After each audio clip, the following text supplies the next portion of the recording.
அஜித் வாங்கியிருக்காரு புது காரு, விஜய் பழைய காரை விற்கிறாரு. என்னடா இவங்க 2 பேரும் காரை எக்ஸ்சேஞ்ச் பண்ணிட்டாங்களா அப்படின்னு பார்த்தா இல்ல.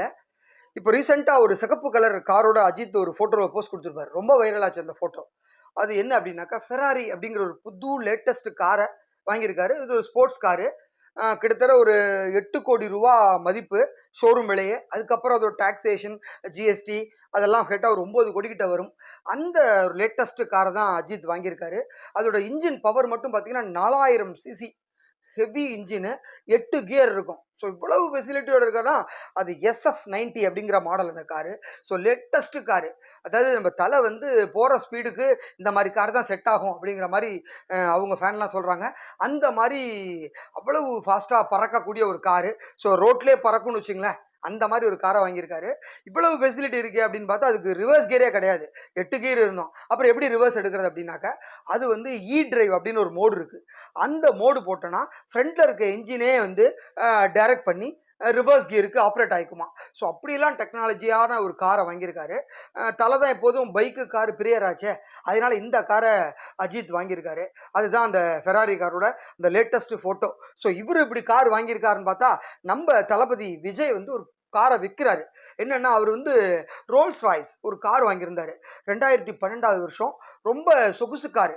ஸோ குறிப்பிட்ட சில பேர்கிட்ட தான் இந்தியாவில் இருக்குது. அந்த காரை வந்து இறக்குமதி பண்ணார். அது இறக்குமதி பண்ணுறப்ப 8 கோடி ரூபா வேலை அப்போவே. அதுக்கு பார்த்தீங்கன்னா அந்த வரி, சுங்க வரி, அப்புறம் உள்நாட்டு வரி இதெல்லாம் போட்டு அப்போ தீச்சு எடுத்துட்டாங்க. அது ஒரு கோர்ட்டு வரைக்கும் போய் அதுக்குண்டான ஃபைன்லாம் கட்டி ஒரு 9 கோடி ரூபா அடக்கம் ஆச்சு. ஓட்டிகிட்டு இருந்தார். இது வரைக்கும் வந்து 22,000 கிலோமீட்டர் மட்டும் தான் ஓடி இருக்கு அந்த காரு. ஒரு டிண்ட் கிடையாது, ஒரு ஸ்க்ராச்சஸ் கிடையாது. Super condition. அந்த கார் வந்து பார்த்தீங்கன்னாக்கா ரோல்ஸ் ராய்ஸ் கோஸ்ட் அப்படிங்கிற ஒரு வகை சேர்ந்த அந்த காரு. அவ்வளவு சூப்பராக இருக்கும் பார்க்குறதுக்கு காரு. அந்த கார் வந்து பார்த்தீங்கன்னா இப்போது விற்க போகிறாரு.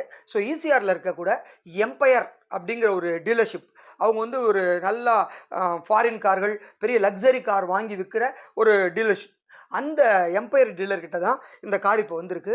அவங்க வந்து இதை வேல்யூ பண்ணி பார்த்துட்டு இப்போ 2.5 கோடி ரூபாய்க்கு கோட் கொடுத்துருக்காங்க. ஸோ விஜய் காரை யார் வாங்க போகிறா அப்படிங்கிறது தெரியல. கரகாட்டக்காரன் சொல்கிற மாதிரி விஜய் வச்சிருந்த காரை இப்போ யார் வச்சுருக்க போகிறான்னு தெரியல. அதனால் பயங்கர காம்படிஷன் இருக்குது. ஸோ விஜய் லவ் பண்ணுற பல பிக் ஷாட்லாம் வந்து போய் பார்த்துட்டு போயிருக்காங்களாம். அநேகமாக அந்த கார் விரைவில் சேல்ஸ் ஆகிடும் அப்படிங்கிற மாதிரி சொல்கிறாங்க. ஏன் விஜய் இப்போ காரை விற்கணும் அப்படின்னாக்க, நமக்கெல்லாம் ஏதோ பணம் கஷ்டத்தினால விற்கிறார் அப்படிலாம் கிடையாது. அவர் இதோட ஒரு பெட்டர் மாடலான ஒரு காரை இறக்க போகிறாரு.